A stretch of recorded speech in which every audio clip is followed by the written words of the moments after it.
ನನ್ನ ನೆಲದ ಭಾಷೆಯು ದೂರ ಬಲು ದೂರ, ಈ ಮನಕಂತೂ ದಾರಿ ತೋರುತ್ತಿದೆ. ಆ ಭಾಷೆಯದೇ ಬೆಳಕು ಬೆಳಕುವ ಬೆಳಕು ಬೆಳಕುವ. ದೂರ ಎಷ್ಟೇ ಹೋಗಿ ಈ ಭಾಷೆಯಿಂದ ದೂರವಾಗಲಾರಿರಿ. ವಿಮಲ್, ನಮ್ಮ ಭಾಷೆ ಕೇಸರಿ.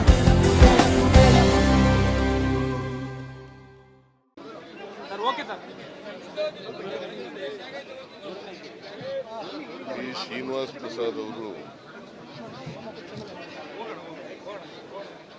ಇಷ್ಟು ಜಲ್ದಿ ಕಾಲವಾಗ್ತಾರೆ ಅಂತ ನಾನು ಅನ್ಕೊಂಡಿದ್ದೀನಿ. ಯಾಕಂದರೆ ನಾನು ಈ ತಿಂಗಳು 12ನೇ ತಾರೀಕು ಭೇಟಿ ಮಾಡಿದ್ದೆ. ನನ್ನ ಜೊತೆಲಿ ಸುಮಾರು ಒಂದು ಅರ್ಧ ಗಂಟೆ ಕೂತ್ಕೊಂಡು ಮಾತಾಡಿದ್ದೆ.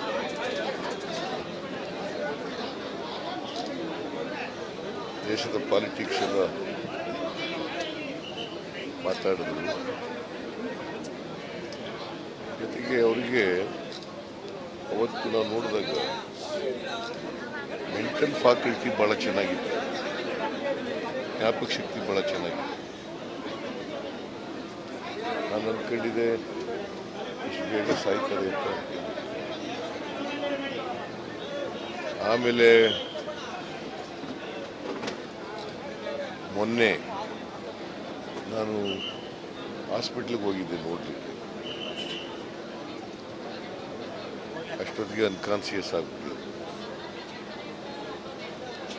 ಡಾಕ್ಟ್ರು ಕೇಳಿದೆ, ಕಷ್ಟ ಬಾಳ ಪ್ರಯತ್ನ ಮಾಡಿದ್ದೀವಿ, ಕಷ್ಟ ಇದೆ, ಎಲ್ಲ ಅಂಗಗಳು ಕೂಡ ಫೇಲಾಗ್ಬಿಟ್ಟಿದ್ದಾವೆ, ಸಪೋರ್ಟ್ನಲ್ಲಿ ಇಟ್ಟಿದ್ದೀವಿ ಅಂತ ಹೇಳಿ.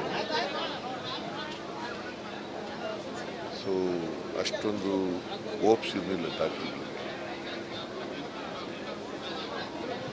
ಅವ್ರ ಮನೆಯವ್ರನ್ನೆಲ್ಲರೂ ಭೇಟಿ ಮಾಡಿದ್ದೆ. ಅವ್ರ ಮಿಸಸ್ಸು, ಅವ್ರ ಹೆಣ್ಮಕ್ಳು,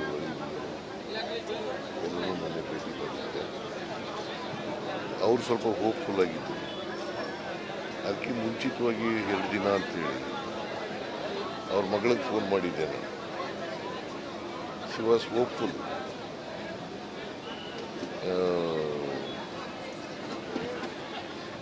ಇಂಪ್ರೂವ್ ಆಗ್ಬೋದು ಅಂತಕ್ಕಂಥ ಮಾತನ್ನು ಹೇಳಿದರು.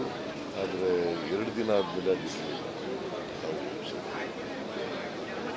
ಎನಿವೆ 2013 ಜನವರಿನಲ್ಲಿ ಅವರಿಗೆ ಕಿಡ್ನಿ ಟ್ರಾನ್ಸ್ಪ್ಲಾಂಟ್ ಆಗಿತ್ತು.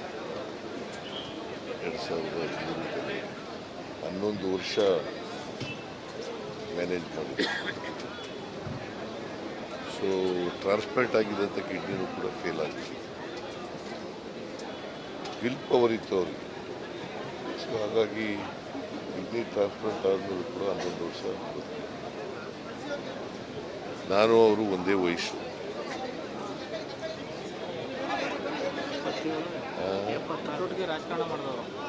47ನೇ ಇಸ್ವಿ, ನಾನು 47ನೇ ಇಸ್ವಿ ಆಗಸ್ಟ್ ತಿಂಗಳು ಅಂತ ಹೇಳಿದ್ರು.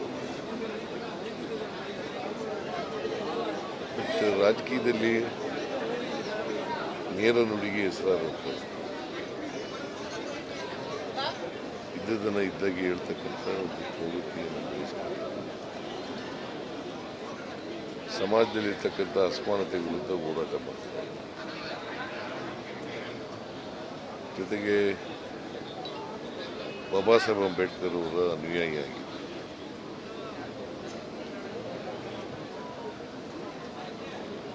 ಸಮಾಜದಲ್ಲಿ ಯಾರ